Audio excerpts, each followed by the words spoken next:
नमस्ते आचार्य जी। अ, आचार्य जी, मेरा प्रश्न है, लोगों को बोलना बहुत पसंद होता है। हमारे दोस्तों में, परिवार में, काम में, रिलेशनशिप में होने का एक स्वार्थ ये भी होता है कि हमें बोलने को कुछ ना कुछ मिलता रहे। कुछ समय पहले मैंने के बारे में पढ़ा था। किसके बारे में? उनको बुद्ध जी के बारे में। हाँ। उनको पढ़ते हुए मैंने जाना मौन की शक्ति के बारे में।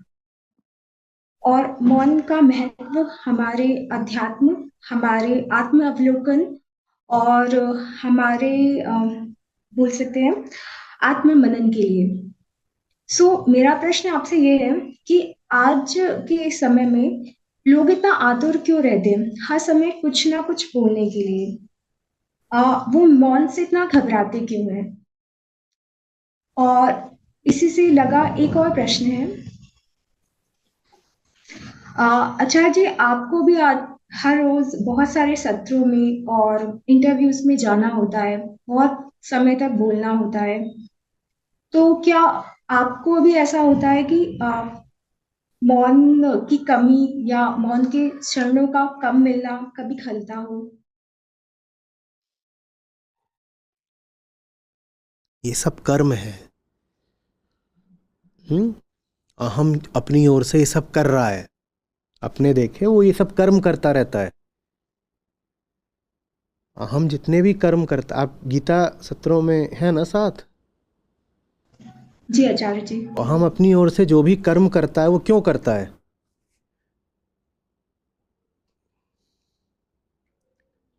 एक बेचैनी है जो इधर उधर जा करके किसी तरह अपने आप को तृप्त करना चाहती है कुछ करके।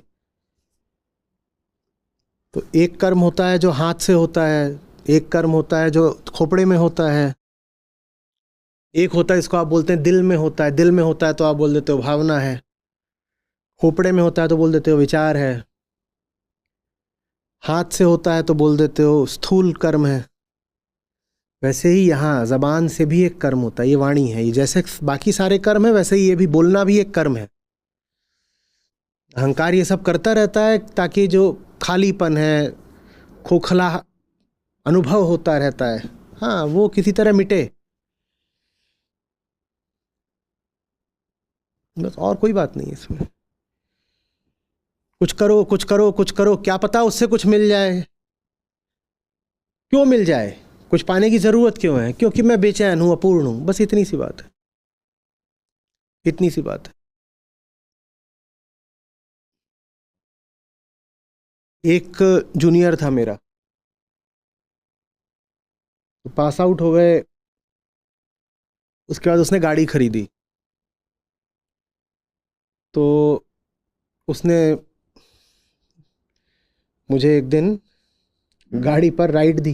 बोलता है गाड़ी लिए गाड़ी लिए। आप कॉलेज से निकलते हो गाड़ी खरीदते हो पहली, तो उसका रोमांच रहता है थोड़ा, तो गाड़ी लेकर आया।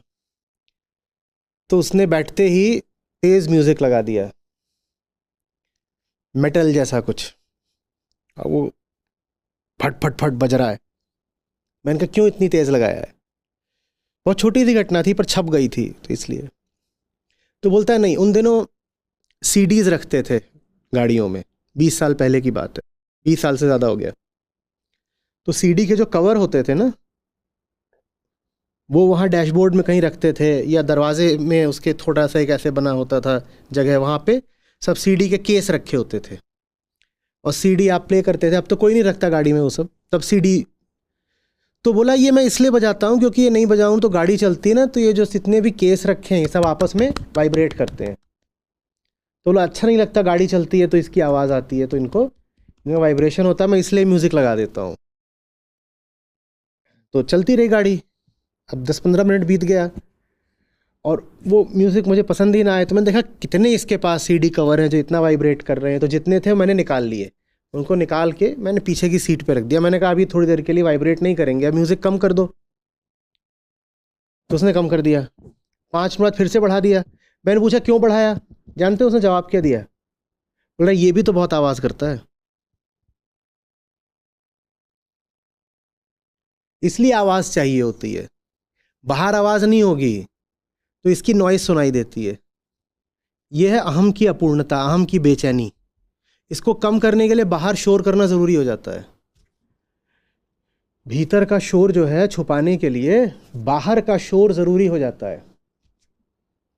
टिनाइटस एक कान की समस्या होती है, आप जानते होंगे। ऐसे लोगों को मना करा जाता है कि कभी किसी बहुत शांत जगह पे मत चले जाना, क्योंकि अगर वो शांत जगह पे जाएं तो उन्हें अपने कान का शोर बहुत ज़ोर से सुनाई देता है। ये एक बीमारी भी होती है, और नहीं भी हो तो जब उम्र बढ़ती है तो उसके साथ होने लग जाता है। आपके कान में रिंगिंग साउंड आने लगती है, वाइब्रेशन, जैसे कुछ हो रहा हो, कुछ झनझना रहा है, ऐसे आवाज़ आती रहती है। अब अगर आप शोर की जगह में हो तो आपको सुनाई नहीं देती, जो अपनी आवाज़ है वो सुनाई नहीं देती, आपको लगता है सब ठीक है। पर जैसे ही आप अपने कमरे के एकांत में जाएंगे, जब मौन होगा चारों तरफ, तो वो जो आवाज़ है वो इतनी तेज़ हो जाती है कि आप पागल हो जाए। लोगों ने आत्महत्याएं तक करी हुई हैं इसके कारण। डिप्रेशन में चले जाते हैं कि आपके कान हर समय खुद ही बज रहे हैं, उसको आप रोक भी नहीं सकते। तो इसलिए बाहर का शोर चाहिए होता है। समझ में आ रही बात? क्योंकि भीतर शोर है तो इसलिए बाहर चाहिए, क्योंकि भीतर खलबली मची हुई है तो इसीलिए बाहर भी खलबली मचानी है, और बाहर इतनी जोर की मचानी है कि भीतर वाले से ध्यान हट जाए। थोड़ी देर को लगे भीतर कुछ नहीं है, भीतर कोई समस्या नहीं है, कोई समस्या नहीं है। यही सवाल पूछा होगा किसी ने अपने बड़े साहब से, तो उन्होंने बड़े रोचक तरीके से जवाब दिया था। बोले, कबीरा यह गत अटपटी झटपट लखी न जाए, जब मन की खटपट मिटे अधर भया ठहराए। कोई आई होंगी देवी, उन्होंने पूछा होगा कि मैं बोलती बहुत हूँ, अधर माने होठ। बोली मेरे होठ हर समय चलते ही रहते हैं, बोलती रहती हूँ। तो बोले जब मन की खटपट मिटे अधर भया ठहराए। बोले जब तेरे मन की खटपट रुक जाएगी ना, तब तेरे होठ भी रुक जाएंगे। लेकिन ये बात तू जल्दी से नहीं समझ पाएगी। कबीरा यह गत अटपटी, ये अटपटी बात है, झटपट लखी न जाए, झटपट नहीं समझ में आएगी। जब मन की खटपट मिटे अधर भया ठहराए। तो चूंकि हमारे मन अशांत हैं, इसीलिए हम हर समय कोई बेचैन कर्म करते ही रहते हैं। जैसे बोलते रहते हैं वैसे हाथ पांव भी तो चलाते रहते हैं। आप बोलते हो कोई मौन नहीं बैठ सकता, मैं पूछता हूं कोई बैठ सकता है क्या? जैसे मौन बैठना मुश्किल है, वैसे ही बैठना भी तो मुश्किल है। किसी को बैठा के दिखाओ, कभी यहाँ दर्द हो जाएगा, यहाँ दर्द हो जाएगा, कोई किसी लिए उठेगा। बहुतों को तो यही समस्या हो जाती है, सामने बैठ जाओ फिर उठ नहीं सकते। और वैसे कुछ ना हो 3 घंटे बैठने में, लेकिन जब सचमुच बैठ ही जाना है कि मन भी बैठा है, तन भी बैठा है, तब मन तन तरीके के करतब दिखाने लग जाते हैं। पीठ में दर्द हो गया, यहाँ खुजली हो गई, कुछ करने का लगता है, ऐसे करो वैसे करो, ये कुछ बोल लो। समझ रहे? इन सब का जो कारण है वो भीतरी ही है। और अगर आपसे चुप नहीं बैठा जाता तो ये कोई छोटी समस्या नहीं है, ये भारी बीमारी का संकेत है। आप अगर उस तरीके के हैं कि हाँ मेरे पास करने को कुछ नहीं था तो मैं सोचते फोन मिला लूं, तो ये विक्षिप्तता का लक्षण है। आप पागल हैं या पागल हो रहे हैं, और दूसरों को भी करेंगे। अगर किसी फ़ोन कॉल की शुरुआत ऐसे होती है कि हाँ मेरे पे करने को कुछ नहीं था तो मैं सोचा तुझसे बात कर लूं, तो तुरंत कहिए हेलो हेलो। ये तो लगता है सरकार बदलनी ही पड़ेगी, नेटवर्क खराब कर दिया है, पट। लोगों को सुनना भी बहुत पसंद होता है। हाँ लोगों हाँ, को सुन वो लेन देन होता है भाई। सामने वाला पागल है कि तुम्हारी बस सुनेगा, लेन देन है। वो कहता हाँ सुनेंगे तुम्हारी, तुमने इतना कचरा हमारे ऊपर डाला, कुछ हमारा भी तो तुम्हारे ऊपर डले। तो वो सुनते नहीं हैं, वो अपनी बारी का इंतजार कर रहे होते हैं। सुनने वाला कौन है? सुनने वाला तो श्रावक कहलाता है। जो सुन ले वो तर गया, जो सचमुच सुन ले वो तो तर गया। सुनता कोई नहीं है। जब सामने वाला बोल रहा होता है तब हम इंतजार कर रहे होते हैं, हाँ टाइमर लगा के, तेरा बस पूरा हो फिर मैं बताता हूँ। और जो ये बोल रहा है और जो सामने वाला बोल रहा है प्रत्युत्तर में, दोनों में कोई रिश्ता नहीं होता, क्योंकि रिश्ता तब होगा जब उसने सुना हो। मैंने अपनी कही, आपने अपनी कही, सुनाना आपने मेरा, सुनाना मैंने आपका। दोनों को बस अपना अपना कहना था, क्योंकि दोनों के भीतर खलबली मची हुई है, वही खुजली, अपूर्णता, बेचैनी। तो अपनी अपनी बोलनी है, बोलो किसी से, कुछ करो, उसको बोल दिया। बहुत तरीके होते हैं, बहुत लोग तो होते हैं, फ़ोन आया, कोई पता है कोई सुना रहा है तो उसको स्पीकर पे रख के अपना काम करना शुरू कर देते हैं। तो बोल ले, आधे घंटे से पहले भी रुकने वाले तो है नहीं, बोल ही लो तुम। और फिर वहाँ से हेलो, हाँ सुन रहे हो ना, तो 2-3 सेकंड के मौन के बाद हाँ हाँ सुन रहे हैं। बीच बीच में तो ऐसा आप लोगों के जब रिफ्लेक्शन आते हैं तब भी हुआ है यहाँ पर। इधर जो बैठे होते हैं आप देखते हो नहीं, आप पूरा कर देते हो, यहाँ 2-3 सेकंड का मौन हो जाता है। एक आध दो बार मैं अपने कमरे से उचक के नीचे आया हूँ, मैंने कहा ये बीच में गैप कैसे होता है, कि उधर से वो बोल रहे थे, उन्होंने अपनी बात पूरी कर ली और फिर तुमको जी बहुत बढ़िया, ये बोलने में 3 सेकंड क्यों लग गए। तो एक दो बार तो ये हुआ कि पता चला कि टेक्निकल था कुछ। एक दो बार ये था कि उन्होंने ईमानदारी से कह दिया अब इनको 2 मिनट दिए गए थे, 14 मिनट बीत चुका है। हमने कहा बोल ही लो, तो हम ऊँग गए थे सुनते सुनते।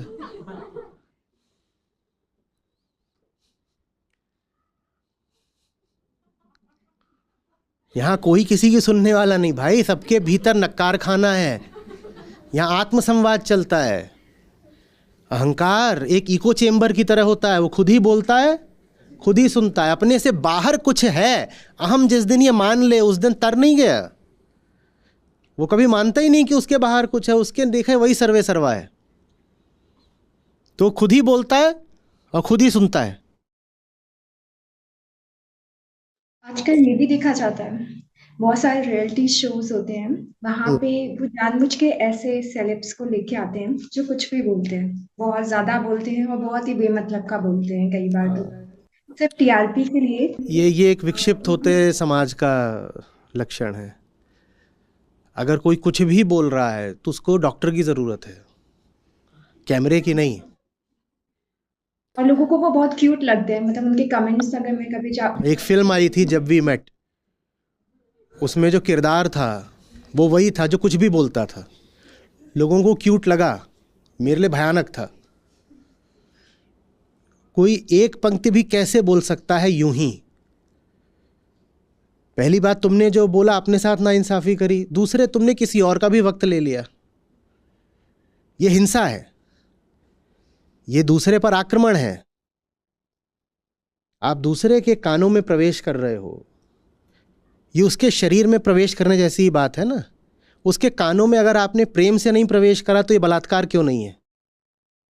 आप किसी के शरीर में प्रवेश करें अपने ही स्वार्थवश तो उसे बलात्कार बोलते हैं। आप किसी के कान में भी प्रवेश कर रहे हो बस अपने स्वार्थ के लिए, तो ये बलात्कार क्यों नहीं है। शरीर ही तो है, बलात्कार क्यों नहीं है। तो वो मेरे देखे बहुत भयानक बात थी कि ये लड़की है और ये बिल्कुल पागल है, ये समाज के लिए घातक है, ये सर फुड़वा दे, ये जान चली जाए लोगों की। हंसने की बात नहीं, आप अभी भी क्यूट समझ के हंस रहे हो। आप नहीं समझ रहे हो ये कितनी भयानक बात है, जैसे भूतनी देख ली हो।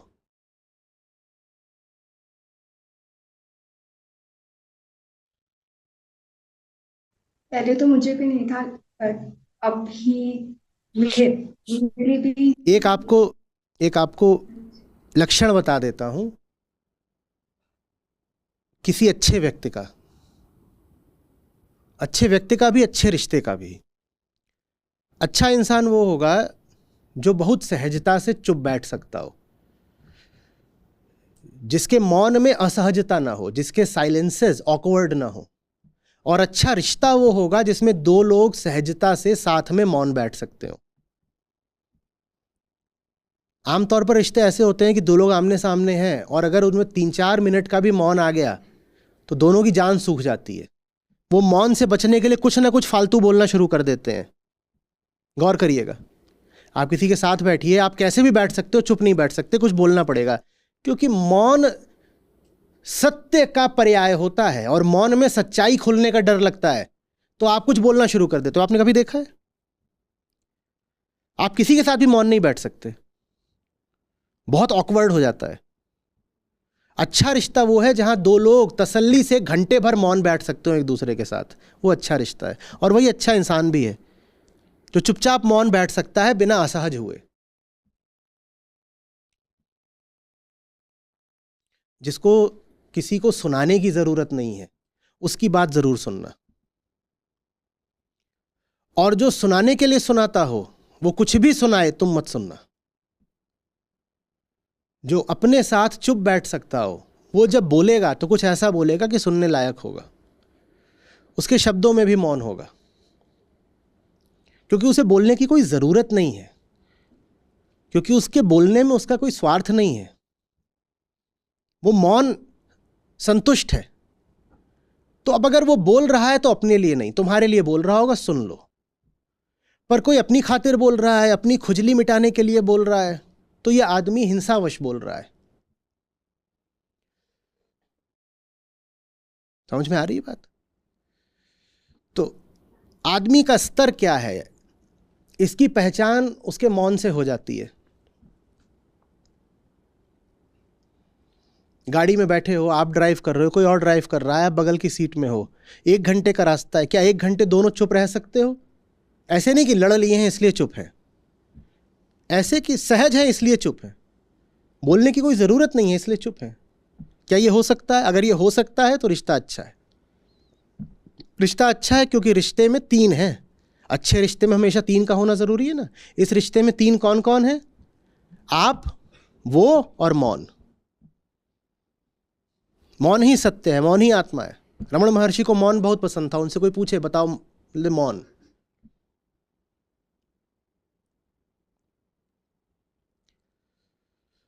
और ये जो लोग होते हैं जिनकी जबान चटपट चटपट बस चलती ही रहती है, रुकती ही नहीं है, कंपल्सिव स्पीकर्स, इनसे बचिएगा। हाँ, आपने मुझसे ही पूछा था कि आप भी तो इतना पकड़ पकड़ करते हो दिन भर।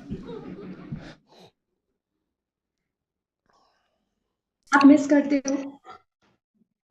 मैं मिस कर क्या? क्योंकि आपका बहुत सारा समय अभी बोलने पे जाता है आपके काम की वजह से, तो शायद आपको बहुत कम समय मिल पाता होगा अकेले बैठने का, या तो फिर शांत बैठने का। मैं शांत हूं, मैं अभी भी शांत हूं। मैं कहीं भी रहूंगा मैं ऐसा ही रहूंगा। मैं एक दृष्टि से अभी भी मौन हूं। आपको क्या लग रहा है सिर्फ आप ही चुप होकर के सुन रहे हो जो मैं कह रहा हूं? मैं भी जो कह रहा हूं मैं भी सुन रहा हूं चुप होकर के। आपको पता है मैं अगले मिनट क्या बोलने वाला हूं? मुझे भी नहीं पता मैं अगले मिनट क्या बोलने वाला हूं। जैसे आप अगले मिनट जो बोलूंगा सुनोगे, वैसे ही अगले मिनट जो बोलूंगा मैं भी सुनूंगा। मुझे सचमुच नहीं पता मैं अगले 5 सेकंड में ही क्या कहने वाला हूं, तो मैं अभी भी मौन हूं। समस्या ये नहीं होती कि रोज बोलना पड़ता है, कोई उसमें आंतरिक समस्या एकदम नहीं है, क्योंकि अंदर तो मौन ही है। समस्या यहां पर हो जाती है, समस्या पीठ में हो जाती है, समस्या रोज इतनी देर बैठो तो शरीर अकड़ जाता, उसमें हो जाती है, शरीर में समस्या हो जाती है, भीतर कोई समस्या नहीं, भीतर अभी भी मौन है। देखो, हमने कहा जो ये बकवास होती है, लप लप लप लप, ये अहम का कर्म होती है। और अहम वो कर्म करता है अपनी अपनी प्यास बुझाने के लिए, अपनी बेचैनी मिटाने के लिए, अपनी बेचैनी मिटाने के लिए दूसरों पर शब्द बाण मार मार हिंसा करता है। अगर वो बेचैनी है नहीं, अगर दूसरों से हिंसा करने की नीयत है नहीं, तो फिर भीतर से कुछ हो रहा भी नहीं है, फिर तो ठीक है मामला। उसमें ये नहीं है कि शांत बैठना है नहीं बैठना है। सत्र में मुझे कभी ऐसा नहीं लगा कि मैं अशांत हो गया हूं बोलने के कारण।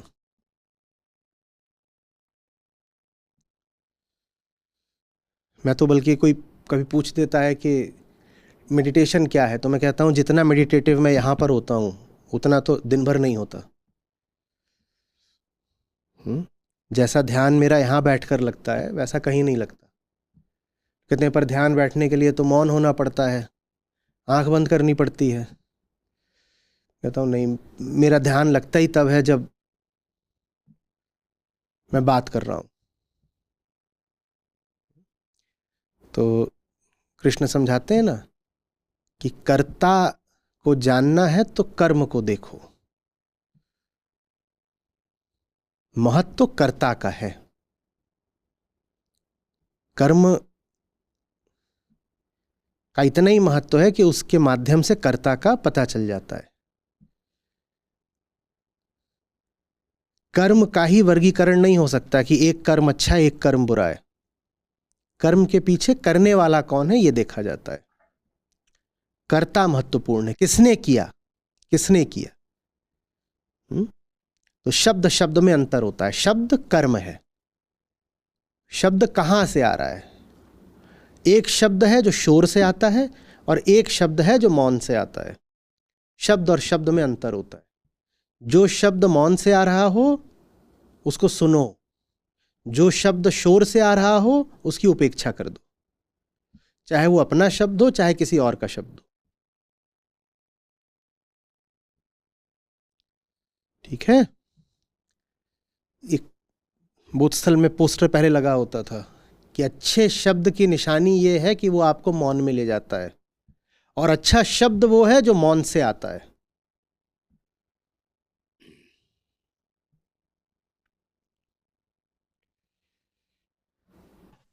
प्रणाम आचार्य जी, थैंक यू।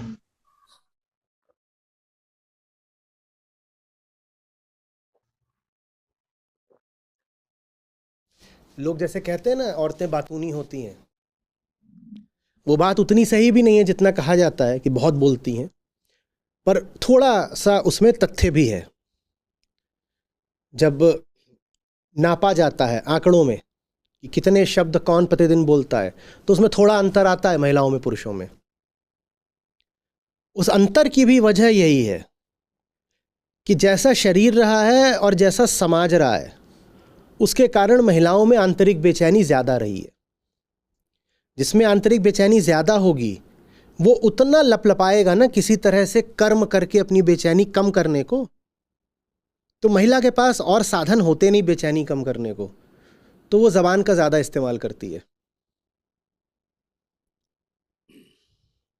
पहले तो समाज उसको भीतर से कुंठित करता है, दबाता है, तो बेचैनी भरी हुई है।